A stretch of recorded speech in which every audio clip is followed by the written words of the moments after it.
Download now. CC Learning app. എല്ലാവർക്കും നമസ്കാരം. CC bank exam ചാനലിന്റെ മറ്റൊരു യൂട്യൂബ് ക്ലാസ്സിലേക്ക് നമ്മൾ പതിയെ കടക്കുകയാണ്. നമുക്കെല്ലാവർക്കും അറിയാം, ഓരോ ബാങ്കുകളുടെ നോട്ടിഫിക്കേഷൻ നമ്മൾ ചെറിയ കാലയളവിനുള്ളിൽ നമ്മുടെ മുമ്പിലേക്ക് പലപ്പോഴും വരാറുണ്ട്. അത്തരത്തില് നമ്മൾ ആ ഒരു പരീക്ഷയുടെ പ്രിപ്പറേഷനുമായിട്ട് ബന്ധപ്പെട്ടുകൊണ്ട് നടന്നു നീങ്ങുകയാണ്. അപ്പൊ ഏത് സമയത്താണ് നമ്മുടെ മുമ്പിലേക്ക് നോട്ടിഫിക്കേഷൻ വരിക എന്നുള്ള കാര്യം നമുക്ക് കൃത്യമായിട്ട് പറയാൻ സാധിക്കത്തില്ല. നിങ്ങൾ പഠിച്ചുകൊണ്ടിരിക്കുന്ന ആൾക്കാർ ആ ഒരു വേവ് ലെങ്തിൽ നിങ്ങൾ ടോപ്പിക്കുകൾ കവർ ചെയ്തുകൊണ്ട് മുമ്പോട്ട് പോവുക എന്നുള്ളതാണ് ചെയ്യേണ്ടത്. ചിലപ്പോൾ നിങ്ങൾ ഒരു ബാങ്കിന്റെ നോട്ടിഫിക്കേഷൻ കണ്ടുകൊണ്ട് നിങ്ങൾ പഠിച്ചുകൊണ്ട് നിങ്ങൾ ആ പരീക്ഷയ്ക്ക് വേണ്ടി അപ്ലൈ ചെയ്ത് ചെറിയ മാർക്കിനൊക്കെ കട്ട് ഓഫ് ക്ലിയർ ചെയ്യുവാതെ ഈ പരീക്ഷയുടെ അവിടെ നിന്ന് നിങ്ങൾ ചിലപ്പോൾ പരാജയം സംഭവിച്ചേക്കാം. പക്ഷേ ഒരുപാട് പരാജയങ്ങൾ ഏറ്റുവാങ്ങിയിട്ടാണ് അവസാനം വിജയത്തിലേക്ക് എത്തുന്നത് എന്നുള്ള യാഥാർത്ഥ്യത മനസ്സിലാക്കിയിട്ട് വേണം നിങ്ങൾ മുമ്പോട്ട് നടന്നു നീങ്ങുവാൻ എന്നുള്ള കാര്യം കൂടെ ഓർമ്മപ്പെടുത്തുകയാണ്.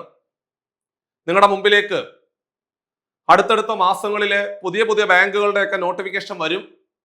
നിങ്ങൾ പ്രിപ്പയർ ചെയ്യുക നന്നായിട്ട്. ഒരുപാട് പ്രിപ്പറേഷനോട് കൂടിയിട്ടാണ് നമ്മൾ അവസാനം എക്സാം ഹോളിലേക്ക് എത്തുന്നത്. അപ്പോൾ ചെറിയ മാർക്കുകൾക്ക് നമുക്ക് പരാജയങ്ങളൊക്കെ ഏറ്റുവാങ്ങിയേക്കാം. ഈ ഒരു യാത്ര എന്ന് പറയുന്നതും ചിലപ്പോൾ നിങ്ങൾ ഒരുപാട് പരിഹാസങ്ങളൊക്കെ ഏറ്റുവാങ്ങിയേക്കാം. അവസാനം ആ ഒരു വിജയിച്ച നിമിഷത്തിലേക്ക് എത്തുമ്പോൾ മാത്രമാണ് നമ്മൾക്ക് പലപ്പോഴും അതിന്റെ ആ ഒരു സൗന്ദര്യം മനസ്സിലാക്കാൻ സാധിക്കുന്നത്. നിങ്ങൾ കുറെ കാലയളവിന് ശേഷമാണ് നമ്മൾ മാത്സിന്റെ മറ്റൊരു ക്ലാസ്സുമായിട്ട് നിങ്ങളുടെ മുമ്പിലേക്ക് വരുന്നത്. ഒരുപാട് പരീക്ഷകളാണ് നമ്മൾ ഈ ഒരു 2-3 മാസം മുമ്പ് എഴുതി മാറിയത്. ഏറ്റവും അവസാനം നമ്മൾ പരീക്ഷകൾ എഴുതി മാറിയായിരുന്നു. നിങ്ങളോട് എപ്പോഴും സൂചിപ്പിക്കാറുള്ളത് പോലെ തന്നെ സിലബസ് കേന്ദ്രീകരിച്ചുകൊണ്ട് ഏറ്റവും ഭംഗിയായിട്ടുള്ള പ്രിപ്പറേഷനുമായിട്ട് ബന്ധപ്പെട്ടുകൊണ്ട് നടന്നു നീങ്ങുക എന്നുള്ള കാര്യം മാത്രമേ ഉള്ളൂ. സൈലന്റ് ആയിട്ട് വർക്ക് ചെയ്യുന്ന ആൾക്കാരാണ് നമ്മുടെ കൂടെ കൂടുതലുള്ളത്. അതുകൊണ്ട് നെഗറ്റീവായിട്ട് ചിന്തിക്കുന്ന ആൾക്കാരും നെഗറ്റീവായിട്ട് പറയുന്ന ആൾക്കാരിൽ നിന്നും അകലം പാലിച്ചുകൊണ്ട് പരീക്ഷയ്ക്ക് വേണ്ടിയിട്ട് ഏറ്റവും ഭംഗിയായിട്ട് തയ്യാറെടുത്തുകൊണ്ട് മുമ്പോട്ട് പോകണം എന്നുള്ള കാര്യം കൂടെ ഓർമ്മപ്പെടുത്തുകയാണ്. നിങ്ങൾ ഏത് പരീക്ഷകൾക്ക് തയ്യാറെടുക്കുന്ന ഉദ്യോഗാർത്ഥി ആയിക്കോട്ടെ, ചിലപ്പോൾ നിങ്ങൾ ബാങ്ക് എക്സാമുകൾ മാത്രം കേന്ദ്രീകരിച്ചുകൊണ്ട് പഠിക്കുന്നവരായിരിക്കാം, അല്ലെങ്കിൽ PS നടത്തുന്ന മറ്റു മത്സര പരീക്ഷകൾക്ക് വേണ്ടി തയ്യാറെടുക്കുന്നവരായിരിക്കാം, അല്ലെങ്കിൽ അതിന്റെ കൂടെ നിങ്ങൾ എഴുതുന്നവരായിരിക്കാം. എല്ലാവരുടെയും പ്രിപ്പറേഷൻ കൃത്യമായിട്ട് ഒരൊറ്റ പ്ലാറ്റ്ഫോമിൽ നിന്നുകൊണ്ട് പോകുന്നതാണ് നമ്മുടെ CC ലേണിംഗ് ആപ്പ് എന്ന് പറയുന്നത്. നിങ്ങൾ ഇനിയും ആപ്ലിക്കേഷൻ ഡൗൺലോഡ് ചെയ്തിട്ടില്ലെങ്കിൽ തീർച്ചയായിട്ടും ആപ്പ് ഡൗൺലോഡ് ചെയ്യുക. നിങ്ങൾ ആ ആപ്പിനകത്ത് നമുക്ക് കിട്ടുന്ന ഒരുപാട് ഫ്രീ റിസോഴ്സുകളുണ്ട്. ഒരുപാട് മുൻവർഷ ചോദ്യങ്ങൾ, ഒരുപാട് മോക്ക് എക്സാമുകൾ ഉൾപ്പെടെയുള്ള ഒരുപാട് കാര്യങ്ങൾ നിങ്ങൾക്ക് യൂട്ടിലൈസ് ചെയ്തുകൊണ്ട് പോലും പരീക്ഷയ്ക്ക് വേണ്ടിയിട്ട് തയ്യാറെടുക്കുവാൻ സാധിക്കും. അതുകൊണ്ട് ആപ്പ് ഡൗൺലോഡ് ചെയ്തുകൊണ്ട് ഏറ്റവും ഭംഗിയായിട്ട് പ്രിപ്പയർ ചെയ്തുകൊണ്ട് നിങ്ങൾക്ക് മുമ്പോട്ട് പോകാവുന്നതാണ്. അതേപോലെ തന്നെ മറ്റൊരു പ്രധാനപ്പെട്ട കാര്യം എന്ന് പറയുന്നത്, നിങ്ങൾ ആ പ്രിപ്പറേഷനുമായിട്ട് ബന്ധപ്പെട്ടുകൊണ്ട് മുമ്പോട്ട് പോകുന്ന സമയത്ത് നിങ്ങൾ എപ്പോഴും വിജയിച്ച ആൾക്കാരെ മാത്രമേ എപ്പോഴും കാണത്തുള്ളൂ. ഇവിടെ 1ാം റാങ്ക് മുതൽ ഇങ്ങോട്ട് നിങ്ങൾക്ക് കാണാൻ സാധിക്കും. നമ്മുടെ ഈ കഴിഞ്ഞ കേരള ബാങ്കിലെ 1ാം റാങ്ക് ഉൾപ്പെടെ വളരെ പ്രധാനപ്പെട്ട ഏറ്റവും മികച്ച റാങ്കോടുകൂടി സർവീസിലേക്ക് കയറിയ ഉദ്യോഗാർത്ഥികളെയാണ് നിങ്ങൾക്ക് ഇവിടെ കാണാൻ സാധിക്കുന്നത്. അവരുടെ ആ ഒരു യാത്ര എന്ന് പറയുന്നത് ഒരുപാട് പ്രതിസന്ധികളിൽ കൂടെയാണ് അവർ നടന്നു നീങ്ങിയത്. അവസാനമാണ് അവർ ഈ പറയുന്ന നിങ്ങൾ ഈ കാണുന്ന 1ാം റാങ്ക് അല്ല 5ാം റാങ്ക് 7ാം റാങ്ക് എന്ന് പറയുന്ന ആ ഒരു നല്ല നിമിഷത്തിലേക്ക് എത്തിയത് ഒരുപാട് പ്രതിസന്ധികൾ തരണം ചെയ്തുകൊണ്ട് തന്നെയാണ്. അപ്പൊ നമ്മുടെ യാത്രയും അങ്ങനെയൊക്കെ തന്നെ ആയിരിക്കും എന്നുള്ള കാര്യം മനസ്സിലാക്കി ഏറ്റവും ഭംഗിയായിട്ട് പ്രിപ്പയർ ചെയ്തുകൊണ്ട് മുമ്പോട്ട് പോകണം എന്നുള്ള കാര്യം കൂടെ ഓർമ്മപ്പെടുത്തുകയാണ്. നിങ്ങൾ ഒരു ബാങ്കിന്റെ എക്സാമിന് പോകുന്ന സമയത്ത്, അതായത് നമ്മുടെ സഹകരണ ബോർഡ് നടത്തുന്ന പരീക്ഷകൾ നിങ്ങൾ എഴുതുന്ന സമയത്ത്, അത് ചിലപ്പോൾ നിങ്ങൾ സൂപ്പർ ഗ്രേഡ് ബാങ്കുകളുടെ പരീക്ഷകളായിരിക്കാം, അല്ലെങ്കിൽ ഗ്രേഡ് 1 ബാങ്കുകൾ, അല്ലെങ്കിൽ ഗ്രേഡ് 2 മുതൽ താഴോട്ടുള്ള ബാങ്കുകളുടെ പരീക്ഷകളായിരിക്കാം, അല്ലെങ്കിൽ സ്പെഷ്യൽ ഗ്രേഡ് ബാങ്കുകളുടെ പരീക്ഷകളായിരിക്കാം. ഏതൊരു പരീക്ഷയ്ക്ക് പോകുമ്പോഴും അവിടെ ക്ലർക്ക് ക്യാഷ്യർ പരീക്ഷയ്ക്ക് നിങ്ങൾ തയ്യാറെടുക്കുമ്പോൾ മാത്സിന്റെ 10 ചോദ്യങ്ങളും ഇംഗ്ലീഷിന്റെ 10 ചോദ്യങ്ങളും GKയുടെ 10 ചോദ്യങ്ങളും ആ 30 മാർക്ക് വളരെ വളരെ നിർണായകമാണ്. അതിലേക്ക് കൂടുതൽ ശ്രദ്ധ കേന്ദ്രീകരിച്ചുകൊണ്ട് പഠിക്കണം. തുടക്കം മുതലേ പഠിച്ച് മുമ്പോട്ട് പോകണം. അല്ലാതെ പരീക്ഷ അടുക്കുമ്പോൾ നമുക്ക് ഈ പറയുന്ന മാത്സ്, ഇംഗ്ലീഷ്, GK വിഷയങ്ങൾ കവർ ചെയ്തുകൊണ്ട് പോകാം എന്ന് വിചാരിച്ചു കഴിഞ്ഞാൽ നമുക്ക് അത്രയും എത്തിച്ചേരാൻ ചിലപ്പോൾ സാധിച്ചെന്ന് വരത്തില്ല. അതുകൊണ്ട് തുടക്കം മുതൽ മാത്സ്, ഇംഗ്ലീഷ്, GK വിഷയങ്ങൾക്ക് വലിയ പ്രാധാന്യം കൊടുത്ത് പഠിക്കണം എന്നുള്ള കാര്യം കൂടെ ഓർമ്മപ്പെടുത്തുകയാണ്.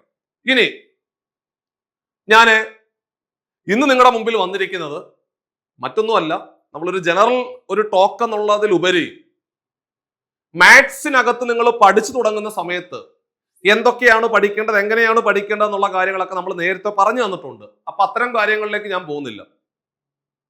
ഇനി നിങ്ങൾ എപ്പോഴും ചോദിക്കാറുള്ളതാണ്, ഒരു മാത്സിൽ ചോദ്യം കാണുന്ന സമയത്ത് അത് ട്രഡീഷണൽ ആയിട്ട് ചെയ്താൽ മതിയോ, അതോ അത്തരം ചോദ്യങ്ങളൊക്കെ എളുപ്പ വഴികൾ കണ്ടെത്തി പഠിക്കണോ എന്നുള്ള ഒരുപാട് ചോദ്യങ്ങൾ വരാറുണ്ട്. എടാ, നിങ്ങളൊരു മത്സര പരീക്ഷയ്ക്കാണ് തയ്യാറെടുക്കുന്നതെങ്കിൽ, ഫോർ എക്സാമ്പിൾ പറഞ്ഞു കഴിഞ്ഞാൽ നമ്മൾ സഹകരണ ബാങ്കിന്റെ ക്ലർക്ക് കാഷ്യർ പരീക്ഷ എഴുതാൻ പോകുന്നു. അവിടെ നിങ്ങളുടെ മുമ്പിലേക്ക് മാത്സിനകത്ത് ഈ പറയുന്ന പോലെ fractions, decimals, time and work, time and distance, profit and loss, train, അങ്ങനെ കുറെ ചാപ്റ്ററുകൾ കാണും. ഈ ചാപ്റ്ററുകളൊക്കെ നോക്കുന്ന സമയത്ത് നിങ്ങൾക്ക് വേണമെങ്കിൽ ട്രഡീഷണൽ ആയിട്ട് ചെയ്ത് പഠിക്കാം. പക്ഷെ ഒരു മത്സര പരീക്ഷയ്ക്ക് തയ്യാറെടുക്കുമ്പോൾ നിങ്ങൾ ഏത് ടോപ്പിക്കാണോ പഠിക്കുന്നത് ആ ടോപ്പിക്ക് എന്നുള്ള ഒരു 6-7 ടൈപ്പ് ചോദ്യങ്ങൾ കാണും സ്ഥിരമായിട്ട് പരീക്ഷയ്ക്ക് ചോദിക്കുന്നത്. അതിന്റെ എളുപ്പ വഴികൾ കണ്ടെത്തി അത് ഏത് പരീക്ഷയ്ക്കാണ് ചോദിച്ചിരിക്കുന്നത് മനസ്സിലാക്കി, എത്ര തവണ ചോദിച്ചിട്ടുണ്ടെന്ന് മനസ്സിലാക്കി, ഇത് കൂടുതൽ ഇമ്പോർട്ടൻസ് ഉള്ള ഭാഗമാണോ എന്ന് മനസ്സിലാക്കിയിട്ട് ആ ഒരു ഭാഗം കേന്ദ്രീകരിച്ചുകൊണ്ട് പഠിക്കുന്ന ഉദ്യോഗാർത്ഥികൾക്കാണ് പരീക്ഷയിൽ നല്ല മാർക്കോട് കൂടി കേന്ദ്രീകരിച്ചുകൊണ്ട് ആ ഒരു കട്ട് ഓഫ് ക്ലിയർ ചെയ്യുവാൻ സാധിക്കുന്നത്. നിങ്ങളുടെ ലൈഫിലെ ഒരു നെഗറ്റീവ് മാർക്ക് ഇല്ലാത്ത ഒരേ ഒരു മത്സര പരീക്ഷ ഏത് എന്ന് ചോദിച്ചാൽ ചിലപ്പോൾ ഒരു പക്ഷേ നിങ്ങൾ എഴുതുന്ന ഈ CSEB ക്ലർക്ക് കാഷ്യർ പരീക്ഷ ആയിരിക്കും. ബാക്കി ഏത് പരീക്ഷയ്ക്ക് പോയാലും അവിടെ നെഗറ്റീവ് മാർക്ക് സമ്പ്രദായം ഉണ്ടാവും. അതാണ് ഏറ്റവും വലിയൊരു പ്രത്യേകത. നിങ്ങൾക്ക് ആ 100 ചോദ്യങ്ങൾ എഴുതാം. ആ 100 ചോദ്യങ്ങൾ എഴുതുമ്പോൾ പരമാവധി ചോദ്യങ്ങൾ ശരിയാക്കുക എന്നുള്ളതാണ് നമ്മുടെ ലക്ഷ്യം. അതാണ് നിങ്ങൾ ശ്രദ്ധിക്കേണ്ടത്. സിലബസ് കേന്ദ്രീകരിച്ചുകൊണ്ട്, ആ സിലബസിനകത്ത് പറയുന്ന സബ് ടോപ്പിക്കുകൾ കേന്ദ്രീകരിച്ചുകൊണ്ട്, കഴിഞ്ഞ ഒരു 3 വർഷത്തെ ചോദ്യപേപ്പർ എടുത്തു വെച്ചുകൊണ്ട് സ്ഥിരമായിട്ട് കൺസിസ്റ്റന്റ് ആയിട്ട് പഠിച്ചു പോകുന്ന ഉദ്യോഗാർത്ഥികൾക്ക് എപ്പോഴും വിജയം ഉണ്ടാകും. അവരൊരിക്കലും നിരാശപ്പെടേണ്ടി വരത്തില്ല. ചിലപ്പോൾ ആദ്യത്തെ കുറെ പരീക്ഷകളിൽ അവർ പരാജയപ്പെട്ടു പോയേക്കാം, പക്ഷെ അവസാനം നമ്മൾ വിജയത്തിലേക്ക് എത്തുക തന്നെ ചെയ്യും എന്നുള്ളതാണ് വസ്തുത.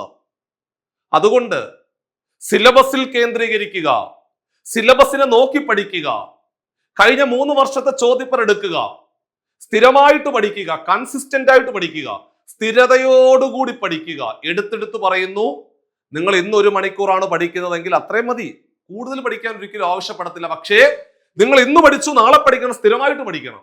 അല്ലാതെ ഇന്ന് 5 മണിക്കൂർ പഠിച്ചിട്ട് നാളെ പഠിക്കാതിരിക്കുന്നിട്ട് മറ്റന്നാൾ ഒരു 2 മണിക്കൂർ പഠിക്കാമെന്ന് വിചാരിച്ചു കഴിഞ്ഞാൽ ഇതൊരു മാസത്തേക്ക് ഈ പറയുന്ന പോലെ ഒരു ടാർഗറ്റ് എത്തിക്കുക എന്നുള്ളതല്ല. നിങ്ങൾ കൺസിസ്റ്റന്റ് ആയിട്ട് ടോപ്പിക്കുകൾ കവർ ചെയ്ത് പോവുക, റിവിഷൻ നടത്തുക, മോക്ക് എക്സാമുകൾ എഴുതി നിങ്ങളുടെ ആ ഒരു ഐഡിയ ഡെവലപ്പ് ചെയ്യുക. ഒരു പരീക്ഷാ ഹാളിലേക്ക് കയറുമ്പോൾ കൂൾ മൈൻഡോടുകൂടി ഒരു 100 മാർക്കിന്റെ എത്രയോ പരീക്ഷകൾ എഴുതി മാറിയ ഒരു ഒരു ഒരു ഒരു ഒരു ഹിസ്റ്ററിയോടുകൂടി വേണം നിങ്ങൾ പരീക്ഷാ ഹാളിലേക്ക് കടക്കുവാൻ എന്നുള്ളതാണ് വസ്തുത. അത്തരത്തിൽ വേണം മുമ്പോട്ട് പോകുവാൻ. നമ്മൾ ഇന്നത്തെ ക്ലാസ്സിലെ ഒരു 3-4 ചോദ്യങ്ങൾ എങ്ങനെയാണ് ഒരു മത്സര പരീക്ഷയ്ക്ക് തയ്യാറെടുക്കേണ്ട ഉദ്യോഗാർത്ഥി ആ ചോദ്യം എങ്ങനെയാണ് നോക്കിക്കാണേണ്ടതെന്ന് പറഞ്ഞുതരാം. മക്കളെ, ഇതാണ്ട ഇതൊരു ചോദ്യം. ഈ ഒരു ചോദ്യം നമ്മുടെ ഒരു മുൻ വർഷത്തിൽ നമ്മുടെ പരീക്ഷയ്ക്ക് ചോദിച്ചൊരു ചോദ്യം. 9 years ago, the age of Adira was 5 times that of Ammu's age. 9 വർഷം മുമ്പ് ആതിരയുടെ വയസ്സ് അമ്മുവിന്റെ വയസ്സിന്റെ 5 മടങ്ങായിരുന്നു എന്നാണ് പറയുന്നത്. ആഫ്റ്റർ 9 years, 9 വർഷത്തിന് ശേഷം ആതിരയുടെ വയസ്സ് അമ്മുവിന്റെ വയസ്സിന്റെ ഇരട്ടിയാകുമെങ്കിൽ ആതിരയുടെ ഇപ്പോഴത്തെ വയസ്സ് എത്രട പിള്ളേരെ എന്നാണ് ചോദ്യം. നിങ്ങൾ ഇത് ട്രഡീഷണൽ ആയിട്ട് ചെയ്യാൻ പോയാൽ ഒരുപാട് സമയം എടുക്കും. എളുപ്പ വഴിയുണ്ട്, ഇതിനെല്ലാത്തിനും എളുപ്പ വഴിയുണ്ട്. ഇത്തരത്തില് 5 മടങ്ങ്, 3 മടങ്ങ്, 5 times, 7 times, 6 times, twice, thrice അങ്ങനെ പറയുന്ന ചോദ്യങ്ങൾക്കെല്ലാം എളുപ്പവഴിയുണ്ട്. ചെയ്യേണ്ട പരിപാടി ഇത്രയേ ഉള്ളൂ. ആൾക്കാരുടെ പേര് സൈഡിലോട്ട് എഴുതുക. ആൾക്കാരുടെ പേര് ആതിര ആൻഡ് അമ്മു. കാലങ്ങള് താഴോട്ട് എഴുതുക. കാലങ്ങള് 9 വർഷം മുമ്പ്. ഒന്നാമത്തെ കാലഘട്ടം 9 വർഷം മുമ്പ്. രണ്ടാമത്തെ കാലഘട്ടം 9 വർഷത്തിന് ശേഷം. 9 വർഷം മുമ്പും ഉണ്ട്, 9 വർഷത്തിന് ശേഷം ഉണ്ട്. മക്കളെ 9 വർഷം മുമ്പ് ആതിരയുടെ വയസ്സ് അമ്മുവിന്റെ വയസ്സിന്റെ 5 മടങ്ങായിരുന്നു. 5 ടൈംസ്. ആതിരയുടെ 5 മടങ്ങ്.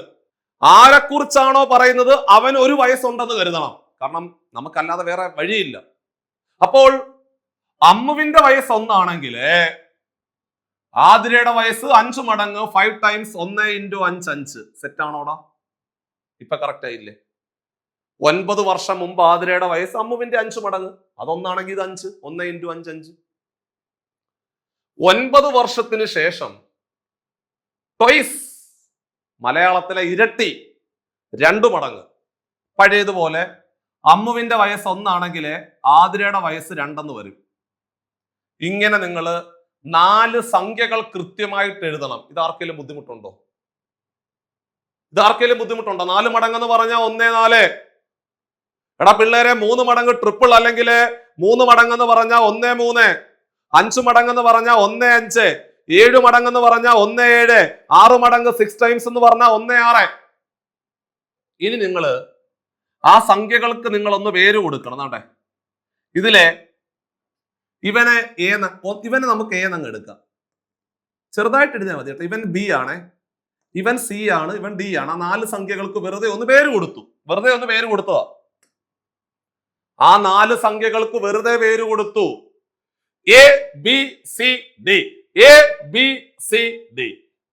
എന്നിട്ട് ആ മുകളിൽ കിടക്കുന്ന 2 സംഖ്യകളില്ലേ, ആ മുകളിൽ കിടക്കുന്ന 2 സംഖ്യകളുടെ കൂടെ ഒരു എക്സ് കൂടി ചേർത്തങ്ങ് എഴുതണം. അത് വേറൊരു സാധനത്തിന് വേണ്ടി. നിങ്ങൾ അതൊന്നും മൈൻഡ് ചെയ്യണ്ട. അപ്പൊ ഒന്നും കൂടെ 4 സംഖ്യകൾ കൃത്യമായിട്ട് പ്ലേസ് ചെയ്യുക. അവന്മാർക്ക് എ ബി സി ഡി എന്ന് പേര് കൊടുക്കുക. മുകളിൽ കിടക്കുന്ന 2 സംഖ്യകളുടെ കൂടെ ഒരു എക്സ് കൂടി ചേർത്ത് എഴുതുക. ആ എക്സ് കണ്ടുപിടിക്കാനുള്ള എളുപ്പവഴിയാണ് പറയാൻ പോകുന്നത്. എക്സ് ഈസ് ഈക്വൽ ടു ഇടതുവശത്ത് കിടക്കുന്ന സംഖ്യകൾ തമ്മിൽ കൂട്ടണം. ഇവിടെ 9, ഇവിടെ 9. കുഞ്ഞുങ്ങളെ 9 9 കൂടെ കൂട്ടിയാൽ 18.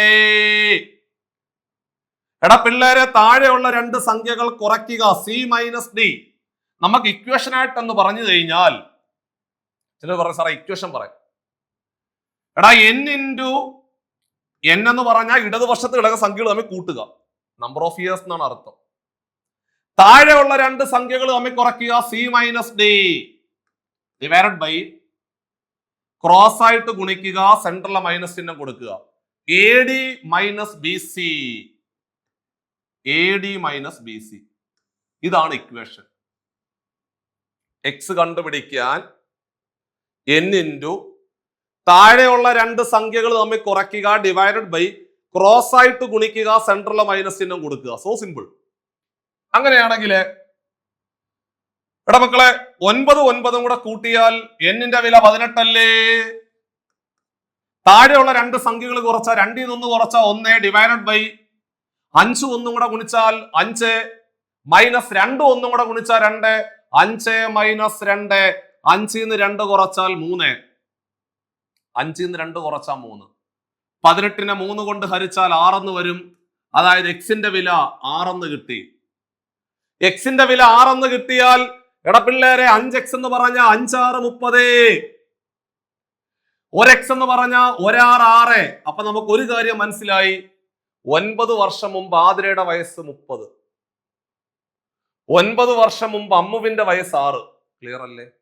നമ്മുടെ ചോദ്യം എന്താ? ആതിരയുടെ ഇപ്പോഴത്തെ വയസ്സ് എത്ര എന്നല്ലേ ചോദിച്ചത്. 9 വർഷം മുമ്പ് ആതിരയ്ക്ക് 30 വയസ്സുണ്ടെങ്കിൽ 9 വർഷം മുമ്പ് ആതിരയ്ക്ക് 30 വയസ്സുണ്ടെങ്കിൽ ആതിരയുടെ ഇപ്പോഴത്തെ വയസ്സെന്ന് പറഞ്ഞാല് 30 9 39 ആയിരുന്നു. അതിന്റെ ശരിയായിട്ടുള്ള ഉത്തരം option C is the right answer. So simple. എത്ര സ്റ്റെപ്പ് എടുത്തു നമ്മൾ പ്രോബ്ലം ചെയ്യാന്? വളരെ എളുപ്പത്തിൽ ആൻസർ കിട്ടിയില്ലേ? ഇങ്ങനെയാണ് നിങ്ങൾ പരീക്ഷയ്ക്ക് ചെയ്യേണ്ടത്.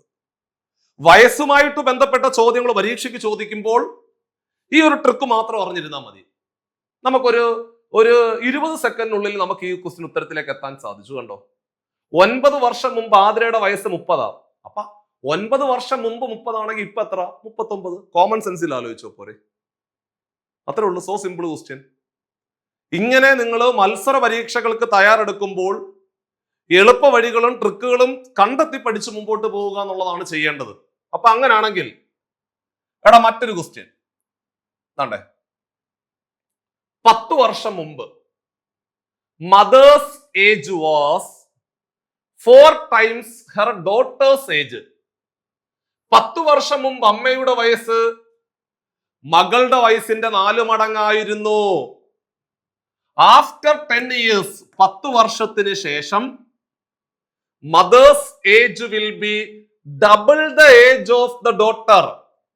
10 വർഷത്തിന് ശേഷം അമ്മയുടെ വയസ്സ് മകളുടെ വയസ്സിന്റെ ഇരട്ടിയാകും എങ്കിൽ, so what is the current age of daughter എങ്കിൽ മകളുടെ ഇപ്പോഴത്തെ വയസ്സ് എത്ര എന്ന ചോദ്യം നിങ്ങൾക്ക് ചെയ്യാൻ പറ്റുമോ? ഒന്ന് വീഡിയോ പോസ് ചെയ്യോ? വീഡിയോ പോസ് ചെയ്ത് വെച്ചിട്ട് നിങ്ങൾക്ക് സ്വന്തമായിട്ടൊന്ന് ചെയ്യാൻ പറ്റുമോ? 10 വർഷം മുമ്പ് അമ്മയുടെ വയസ്സ് മകളുടെ വയസ്സിന്റെ 4 മടങ്ങായിരുന്നു. 10 വർഷത്തിന് ശേഷം അമ്മയുടെ വയസ്സ് മകളുടെ വയസ്സിന്റെ ഇരട്ടിയാകുമെങ്കിൽ മകളുടെ ഇപ്പോഴത്തെ വയസ്സ് എത്ര എന്നാ ചോദ്യം. പഴയതുപോലെ താണ്ടേ സൈലന്റ് ആയിട്ട് താണ്ടേ, അമ്മയുണ്ട്, മകളുണ്ട്. കാലങ്ങള് 10 വർഷം മുമ്പ്. പിള്ളേരെ 10 വർഷം മുമ്പും ഉണ്ട്, അതേപോലെ 10 വർഷത്തിന് ശേഷം. ഇതാണ് 2 കാലഘട്ടങ്ങൾ. 10 വർഷം മുമ്പ് അമ്മയുടെ വയസ്സ് മകളുടെ വയസ്സിന്റെ 4 മടങ്ങാ. മകളുടെ വയസ്സ് 1 ആണെങ്കിൽ അമ്മ 4. 10 വർഷത്തിന് ശേഷം അമ്മയുടെ വയസ്സ് മകളുടെ വയസ്സിന്റെ ഇരട്ടി. മകൾ 1 ആണെങ്കിൽ അമ്മ 2. ABCD കൊടുത്തു. മുകളിൽ കിടക്കുന്ന 2 സംഖ്യകളുടെ കൂടെ എക്സ് കൂടി ചേർത്തെഴുതി. ആ എക്സ് കണ്ടുപിടിക്കാനുള്ള എളുപ്പവഴി ഞാൻ പറഞ്ഞു തന്നു. n ഇൻറ്റു n എന്ന് പറഞ്ഞാൽ ഇടതുവശത്ത് കിടക്കുന്ന സംഖ്യകൾ തമ്മിൽ കൂട്ടുക. 10 10 കൂട്ടി എത്ര? 20. n ഇൻറ്റു താഴെയുള്ള 2 സംഖ്യകൾ തമ്മിൽ കുറയ്ക്കുക. 2 1 കുറച്ചാൽ 1 ഡിവൈഡഡ് ബൈ ക്രോസ് ആയിട്ട് ഗുണിക്കുക, സെൻട്രലിലെ മൈനസ് ചിഹ്നം കൊടുക്കുക, അല്ലെ ക്രോസ് ആയിട്ട് ഗുണിക്കുക, കുറയ്ക്കുക. 4 1 കൂടെ ഗുണിച്ചാൽ 4, മൈനസ് 2 1 കൂടെ ഗുണിച്ചാൽ 2, 4 മൈനസ് 2, 4 2 കുറച്ചാൽ 2, 20/2 10. എക്സിന്റെ വില നമുക്ക് 10 കിട്ടി. മക്കളെ, എക്സിന്റെ വില 10 കിട്ടിയാൽ ആ വില 10 എവിടെ എക്സ് കൊടുത്ത് അവിടെ കൊണ്ട് സബ്സ്റ്റിറ്റ്യൂട്ട് ചെയ്യണം. അപ്പോൾ 4x എന്ന് പറഞ്ഞാൽ 4 × 10 40, 1x എന്ന് പറഞ്ഞാൽ 1 10 10. ഇനി നിങ്ങൾ പറ, 10 വർഷം മുമ്പ്. 10 വർഷം മുമ്പ് അമ്മയുടെ വയസ്സ് 40. അപ്പോൾ അമ്മയുടെ വയസ്സ്, ഇപ്പോഴത്തെ അമ്മയുടെ വയസ്സ് എന്ന് പറഞ്ഞാൽ 50 അല്ലേ? 10 വർഷം മുമ്പ് 40 വയസ്സാണെങ്കിൽ ഇപ്പോഴത്തെ അമ്മയുടെ വയസ്സെന്ന് പറഞ്ഞാൽ 40 10 50. 10 വർഷം മുമ്പ് മകളുടെ വയസ്സ് 10 ആണെങ്കിൽ മകളുടെ ഇപ്പോഴത്തെ വയസ്സ് 10 10 20. മകളുടെ ഇപ്പോഴത്തെ വയസ്സ് 20. മകളുടെ ഇപ്പോഴത്തെ വയസ്സ് 20. ഓപ്ഷൻ ബി ആയിരുന്നു അതിന്റെ ശരിയായിട്ടുള്ള ഉത്തരം എന്ന് പറയുന്നത്. അപ്പൊ ഇത് കുറച്ചും കൂടെ ക്ലിയർ ആയിട്ട് മനസ്സിലായില്ലേ? ഇങ്ങനെയാണ് നമ്മളൊരു പരീക്ഷയ്ക്ക് വേണ്ടി തയ്യാറെടുക്കുമ്പോൾ വയസ്സുമായിട്ട് ബന്ധപ്പെട്ടുകൊണ്ട് ഇത്തരത്തിലുള്ള ചോദ്യമാണ് നമ്മുടെ മുമ്പിൽ പരീക്ഷയ്ക്ക് വരുന്നത്. അങ്ങനെ ചോദ്യങ്ങൾ കണ്ടെത്തിക്കൊണ്ട് ആ മേഖലകൾ കേന്ദ്രീകരിച്ചുകൊണ്ട് നിങ്ങൾ പഠിച്ച് മുമ്പോട്ട് പോവുക എന്നുള്ളതാണ് ചെയ്യേണ്ടത്. മറ്റൊരു ക്വസ്റ്റ്യൻ കൂടി പറയാം. ഇതാണ്ടെ, ഇതൊന്ന് നോക്കിയേ. ഇതാണ്ടെ, 4 years ago, 4 വർഷം മുമ്പ് grandfather's age was 11 times his grandson age. 4 വർഷം മുമ്പ് അപ്പൂപ്പന്റെ വയസ്സ് പേരക്കുട്ടിയുടെ വയസ്സിന്റെ 11 മടങ്ങായിരുന്നു. Now it is 7 times. ഇപ്പോൾ അത് 7 മടങ്ങാണ്. ഇപ്പോൾ അത് 7 മടങ്ങാണ്. So what is the age of grandfather after 3 years? 3 വർഷത്തിന് ശേഷമുള്ള അപ്പൂപ്പന്റെ വയസ്സെത്ര? ഇതാണ് ചോദ്യം. ഇത്തരത്തിലെ ചോദ്യം വരുമ്പോൾ തന്നെ നമ്മൾ ആൾക്കാരുടെ പേര് സൈഡിലേക്ക് എഴുതി. മക്കളെ, ആൾക്കാർ നമുക്കിവിടെ അപ്പൂപ്പനുണ്ട്, പേരക്കുട്ടിയുണ്ട്. അപ്പൂപ്പനും ഉണ്ട്, പേരക്കുട്ടിയുണ്ട്. കാലഘട്ടങ്ങള് 4 വർഷം മുമ്പ്, 4 വർഷം മുമ്പ് ഉണ്ട്, മറ്റൊരെണ്ണം ഇപ്പോഴും ഉണ്ട്. കണ്ടോ, ഒരെണ്ണം 4 വർഷം മുമ്പും ഉണ്ട്, മറ്റൊരെണ്ണം ഇപ്പോഴും ഉണ്ട്. 4 വർഷം മുമ്പ് അപ്പൂപ്പന്റെ വയസ്സ് പേരക്കുട്ടിയുടെ വയസ്സിന്റെ 11 മടങ്ങ്. പേരക്കുട്ടി ഗ്രാൻഡ് സൺ ഒന്നാണെങ്കിൽ ഇവിടെ അപ്പൂപ്പൻ 11. ഇപ്പോൾ 7 ടൈംസ് ഒന്നാണെങ്കിൽ 7. മുകളിൽ മാത്രം എക്സ് കൊടുത്തു. ആ എക്സ് കണ്ടുപിടിക്കാൻ ഇടതുവശത്ത് കിടക്കുന്ന സംഖ്യ തമ്മിൽ കൂട്ടുക. ഇവിടെ ഒരു 4 ഉണ്ട്, ഇവിടെ എന്തെങ്കിലും ഉണ്ടോ? ഇല്ല. അപ്പൊ 4 മാത്രം. ഇവിടെ ഒന്നും ഇല്ല, അപ്പൊ 4 മാത്രം. 4 ഇൻറ്റു താഴെയുള്ള 2 സംഖ്യകൾ തമ്മിൽ കുറയ്ക്കുക. 7 ൽ നിന്ന് കുറച്ച് 6 divided by 11 into 1 11 minus 7 into 1 7. 11 minus 7 4. ആ 4 ഈ 4 വെട്ടി എക്സിന്റെ വില 6 എന്ന് കിട്ടി. എടാ, എക്സിന്റെ വില 6. അങ്ങനെയാണെങ്കിൽ 11 എക്സ് എന്ന് പറഞ്ഞാൽ 11 ഇൻറ്റു 6 66. 1 എക്സ് എന്ന് പറഞ്ഞാൽ 1 6 6. അതായത് 4 വർഷം മുമ്പ് അപ്പൂപ്പന്റെ വയസ്സ് 66, പേരക്കുട്ടിയുടെ 4 വർഷം മുമ്പുള്ള വയസ്സ് 6. അങ്ങനെയാണെങ്കിൽ ഇപ്പോഴത്തെ അവരുടെ വയസ്സ് കണ്ടുപിടിക്കാൻ എളുപ്പമല്ലടാ പിള്ളേരെ. 4 വർഷം മുമ്പ് 66 ആണെങ്കിൽ ഇപ്പോൾ 66 4 70. അപ്പൂപ്പന്റെ ഇപ്പോഴത്തെ വയസ്സ് 70. 4 വർഷം മുമ്പ് പേരക്കുട്ടിയുടെ വയസ്സ് 6 ആണെങ്കിൽ പേരക്കുട്ടിയുടെ ഇപ്പോഴത്തെ വയസ്സ് 6 4 10. അതായത് ഇപ്പോഴത്തെ അപ്പൂപ്പന്റെ വയസ്സ് എത്ര എന്ന് ചോദിച്ചാൽ 70, പേരക്കുട്ടിയുടെ ഇപ്പോഴത്തെ വയസ്സ് 10 ആണെന്ന് മനസ്സിലായി. ചോദ്യം ഇതൊന്നുമല്ല. ചോദ്യം 3 വർഷത്തിന് ശേഷമുള്ള അപ്പൂപ്പന്റെ വയസ്സ്. അപ്പൂപ്പന്റെ ഇപ്പോഴത്തെ വയസ്സ് 70 അല്ലടാ പിള്ളേരെ. ഇപ്പോൾ 70 ആണെങ്കിൽ 3 വർഷത്തിന് ശേഷം 70ന്റെ കൂടെ 3 കൂട്ടിയാൽ ഉത്തരം 73. സെറ്റായിട്ട് മനസ്സിലായില്ലേ? ഇങ്ങനെയാണ് ചെയ്യേണ്ടത്. ഇതുപോലെ ഓരോ ചാപ്റ്ററുകൾ നിങ്ങൾ ചെയ്ത് പഠിക്കാൻ പ്രത്യേകം ശ്രദ്ധിക്കുക. നിങ്ങളുടെ CSEB ക്ലർക്ക് കാഷ്യർ പ്രിപ്പറേഷനുമായിട്ട് ബന്ധപ്പെട്ടുകൊണ്ട് നിങ്ങൾക്ക് എന്തെങ്കിലും ബുദ്ധിമുട്ടുണ്ടെങ്കിൽ നിങ്ങൾക്ക് ആ ബോർഡ് നമ്പറിൽ കോൺടാക്ട് ചെയ്തുകൊണ്ട് നേരിട്ട് അധ്യാപകരുമായിട്ട് സംസാരിച്ചുകൊണ്ട് ക്ലിയർ ചെയ്യാവുന്നതാണ്. ഇവിടെ നിങ്ങൾ പഠിക്കുന്ന കുട്ടികളായിക്കോട്ടെ, അല്ലെങ്കിൽ നിങ്ങൾ പുറത്ത് നിന്ന് പഠിക്കുന്നവരായിക്കോട്ടെ, നിങ്ങൾക്ക് എന്ത് സംശയമുണ്ടെങ്കിലും ആ ബോർഡ് നമ്പറിൽ കോൺടാക്ട് ചെയ്തുകൊണ്ട് നിങ്ങളുടെ ഡൗട്ടുകൾ ക്ലിയർ ചെയ്തുകൊണ്ട് നിങ്ങൾക്ക് മുമ്പോട്ട് പോകാവുന്നതാണ്. ഇത്തരത്തിലെ എളുപ്പ വഴികൾ മാത്രമായിരിക്കും നമ്മൾ മാത്സിനകത്ത് പ്രയോഗിക്കുക. മാത്സിനകത്ത് നമ്മൾ ഓരോ ടോപ്പിക്കുകൾ കൃത്യമായിട്ടുണ്ട്. പക്ഷേ നമ്മൾ ഇതിനകത്തേക്ക് കടന്നു പോയിട്ട് വരാൻ സാധ്യതയുള്ള ചോദ്യങ്ങൾ മാത്രം കണ്ടുപിടിച്ച് അതിന് ഇത്തരത്തിലെ ഇതുപോലെയുള്ള എളുപ്പ വഴികൾ കൃത്യമായിട്ട് പറഞ്ഞു കൊടുത്തുകൊണ്ട് മാത്സിന്റെ അടിസ്ഥാനമില്ലാത്തവർക്ക് പോലും മാത്സിനകത്ത് 8 മുതൽ 10 വരെ മാർക്ക് വാങ്ങിക്കാൻ പറ്റുന്ന രീതിയിലുള്ള ഒരു അഡ്വാൻസ്ഡ് സ്റ്റഡീസിനാണ് നമ്മൾ CCയിലെ ബാങ്ക് ബാച്ചിൽ നമ്മൾ കൊടുക്കുന്നത്. അത്തരത്തിലുള്ള സാധ്യതകൾ നിങ്ങൾക്ക് പരമാവധി പ്രയോജനപ്പെടുത്തിക്കൊണ്ട് ഏറ്റവും പുതിയ ബാച്ചിലേക്ക് ജോയിൻ ചെയ്യാവുന്നതാണ്. എല്ലാ സാധ്യതകളും നിങ്ങൾ പരമാവധി പ്രയോജനപ്പെടുത്തുക എന്നുള്ള കാര്യം കൂടെ ഓർമ്മപ്പെടുത്തുകയാണ്. അപ്പൊ ഈ വീഡിയോ ഇവിടെ ഞാൻ വൈൻഡപ്പ് ചെയ്യുമ്പോൾ പ്രധാനമായിട്ട് 3 കാര്യങ്ങൾ നിങ്ങളോട് സൂചിപ്പിക്കുന്നു. 1, ഒരിക്കൽ കൂടി പറയുന്നു, ഒരു മത്സര പരീക്ഷയ്ക്ക് തയ്യാറെടുക്കുമ്പോൾ ഒരുപാട് പരാജയങ്ങൾ ഏറ്റുവാങ്ങിയേക്കാം, പക്ഷേ അവസാനം നിങ്ങൾ വിജയത്തിലേക്ക് എത്തും. 2, നിങ്ങൾ കൃത്യമായിട്ട് കൺസിസ്റ്റന്റ് ആയിട്ട് വർക്ക് ചെയ്യുന്ന ഏത് കുട്ടിക്കും അവൻ ഉദ്യോഗാർത്ഥി എന്ന് പറയുന്ന പട്ടത്തിൽ നിന്നും ഉദ്യോഗസ്ഥനായിട്ട് മാറും എന്നുള്ളതാണ് 2ാമത്തെ കാര്യം. 3, നിങ്ങൾ ഒരു ഇത്തരം മത്സര പരീക്ഷകൾക്ക് വേണ്ടി തയ്യാറെടുക്കുമ്പോൾ ഒരുപാട് റിസൾട്ടുകളുള്ള സ്ഥാപനത്തിനെ തിരഞ്ഞെടുക്കുക. അതായത് നിങ്ങൾ പഠിക്കുന്ന അതേ പരീക്ഷയുടെ പാറ്റേണിലെ ഒരുപാട് റിസൾട്ടുകൾ നേടിയെടുത്തു പോയ സ്ഥാപനങ്ങളോടൊപ്പം ചേർന്ന് നിന്നുകൊണ്ട് അധ്യാപകരോട് ചേർന്ന് നിന്നുകൊണ്ട് പഠിക്കുക എന്നുള്ളതാണ്. അതിനുള്ള ബെസ്റ്റ് സൊല്യൂഷൻ തന്നെയാണ് CC എന്ന് പറയുന്ന ലേണിംഗ് ആപ്പ്. അപ്പോൾ അത്തരം സാധ്യതകളൊക്കെ പരമാവധി പ്രയോജനപ്പെടുത്തിക്കൊണ്ട് 2026 2027 നിങ്ങൾക്ക് സർവീസിൽ കയറുവാൻ സാധിക്കാവുന്നതാണ്. നിങ്ങളുടെ ആ ഒരു സഹകരണ ബാങ്കിലേക്കുള്ള ജോലി എന്ന് പറയുന്ന സ്വപ്നം 2026 2027 സാധ്യമാകട്ടെ എന്ന് ഒരിക്കൽ കൂടി പ്രാർത്ഥിച്ചുകൊണ്ട് നമ്മുടെ ഈ ഒരു വീഡിയോയുടെ വൈൻഡപ്പ് ചെയ്യുന്നു. നിങ്ങളുടെ എല്ലാ സജഷൻസും വീഡിയോയ്ക്ക് താഴെ ഓരോരുത്തരും, വീഡിയോ കാണുന്ന ഓരോരുത്തരും കമന്റ് ആയിട്ട് രേഖപ്പെടുത്തണം എന്നുകൂടി സ്നേഹത്തിന്റെ ഭാഷയിൽ ഓർമ്മപ്പെടുത്തിക്കൊണ്ട് മറ്റൊരു സെഷനുമായിട്ട് നമുക്ക് വീണ്ടും കാണാം. ബൈ.